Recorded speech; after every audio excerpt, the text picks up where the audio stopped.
Hello and welcome to Exam Wings की इस video में आपका स्वागत है। बहुत टाइम से अभी स्टूडेंट्स आरबीआई नोटिफिकेशन का वेट कर रहे हैं।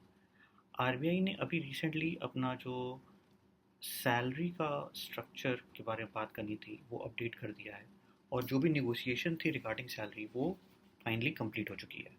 अब इस नेगोशिएशन के बाद जो चीज़ें सामने आई हैं कि आने वाले समय में हमको असिस्टेंट के साथ साथ ग्रेड ए भी इस बार देखने को मिल सकता है, और ग्रेड बी भी देखने को मिल सकता है। तो अब हम बात करेंगे कि ये सारी जो भी हमको नोटिफिकेशन आने का टाइम क्या हो सकता है, कितनी वैकेंसीज, इस वीडियो में हम बात करेंगे।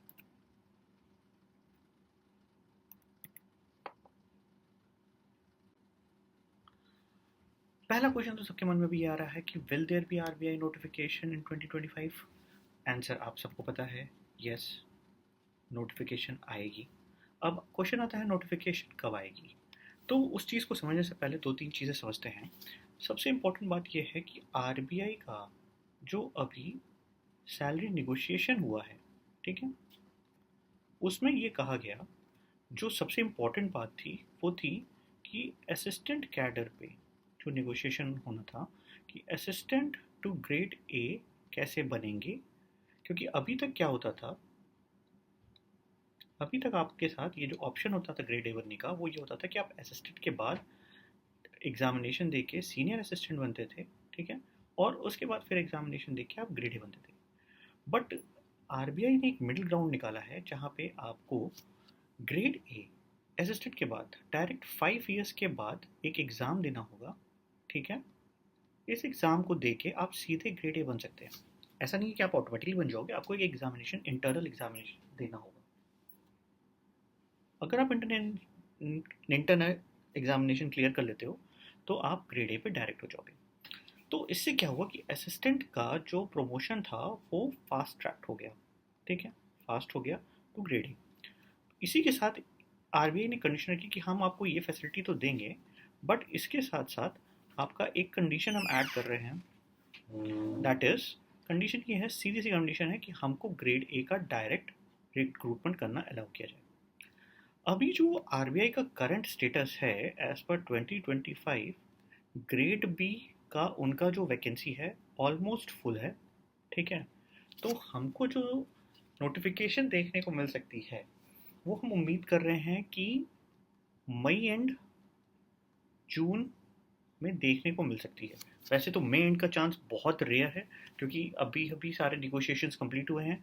वैकेंसी जो आती है उसमें कई प्रोसीजर होते हैं, टाइट, टोटल ब्लैंक सीट कितनी है, ठीक है, टोटल लोग रिटायर कितने होने वाले हैं, ठीक है, कितने लोग प्रमोट होके B1 ग्रेड बी में आने वाले हैं, ठीक है। तो प्रमोशन, रिटायरमेंट और ब्लैंक सीट करंटली कितनी है उसके बेस पे टोटल वैकेंसीज आती है। अब हमें ये चीज़ पता चल चुका है कि नेगोशिएशन कंप्लीट है। अब फाइनल बैंक को ये काम करना है, इन तीनों चीज़ को क्लियर करके वैकेंसीज आउट करनी है।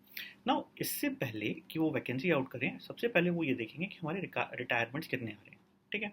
तो जो ये पॉइंट है, जो ये मैं कह रहा हूँ कि मई में चांसेस बहुत कम है, अभी हम अप्रैल के आसपास खड़े हैं, तो एक महीने में ये सारी चीज़ें कंप्लीट नहीं होंगी। तो मई एंड जून, जुलाई, मैक्सिमम जुलाई तक आपको सारी वैकेंसीज देखने को मिल जाएंगी।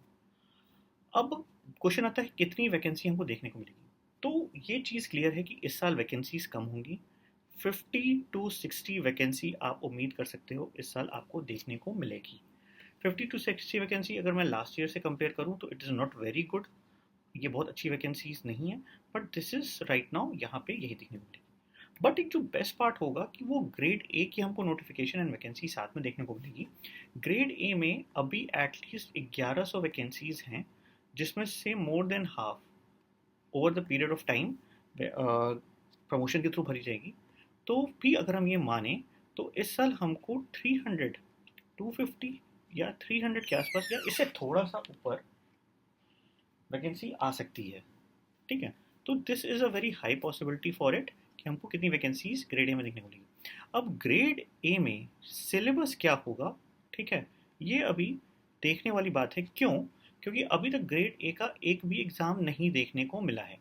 सिंस ग्रेड ए का अभी तक कोई भी एग्ज़ाम देखने को अभी तक हमको मिला नहीं है, तो हमें फिक्स अभी ये पता नहीं है कि एग्जैक्टली कैसे होगा, but it will be somewhere in between of assistant के पेपर में और ग्रेड बी का जो पेपर होता है, इसके बीच का कोई पाथ होगा। मतलब आपको बेसिक्स जो पूछे जाते हैं वो पूछे जाएंगे, प्लस कुछ स्पेसिफिक नॉलेज के साथ जो क्वेश्चन पेपर होते हैं वो भी देखने को मिल सकते हैं।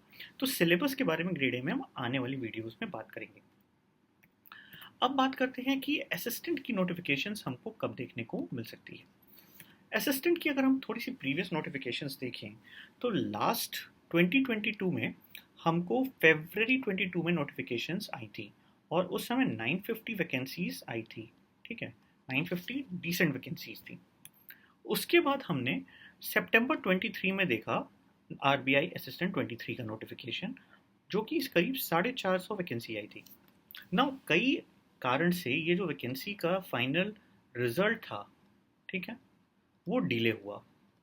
आपको भी पता है ये डिले हुआ और कुछ जगहों पे तो 2024 के एंड में फाइनल रिजल्ट आया है। ठीक है, जिसकी वजह से 2024 में कोई भी नोटिफिकेशंस हमको देखने को नहीं मिली।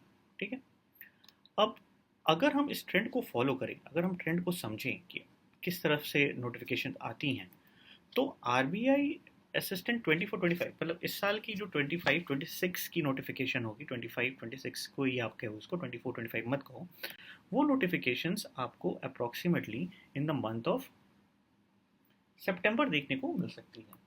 तो सितंबर 2025 के आसपास मैं उम्मीद कर रहा हूँ कि आपको असिस्टेंट की नोटिफिकेशन, मतलब पहले ग्रेड बी ए की नोटिफिकेशन आएगी और उसके बाद आपको असिस्टेंट की नोटिफिकेशन देखने को मिलेगी। इस असिस्टेंट की नोटिफिकेशन में एक चीज़ जो देखने वाली बात होगी कि इस साल we are expecting high vacancies, 950 या इससे ऊपर की तरफ रेंज में हम उम्मीद कर रहे हैं। रीज़न भी क्योंकि पिछले साल वैकेंसी वाला 24 में कोई भी नहीं आया था, तो एक अच्छा खासा खाली सीट हमको देखने को मिल सकता है। तो एक्सपेक्टेशन ये है। बट अगर मैं एग्जामिनेशन पैटर्न और चीज़ों के पेपर की बात करूँ तो सितंबर बहुत दूर नहीं है, अप्रैल हो चुका है। ठीक है, तो जिन भी बच्चों को सीरियसली इसको क्वालिफाई करना है, निकालना है, they should focus on only one thing, वो अपना प्रिपरेशन करें, टारगेट स्टडी करें। ठीक है, साथ ही साथ जो भी उनका मॉक है उसको देना शुरू कर दें और अपने पोजीशन के हिसाब से अपनी प्रिपरेशन को आगे बढ़ाएं। इसके सिवा अगर आपका और भी कोई भी क्वेरी हो आरबीआई से रिलेटेड तो आप कमेंट सेक्शन में पूछ सकते हैं। All the best, good luck.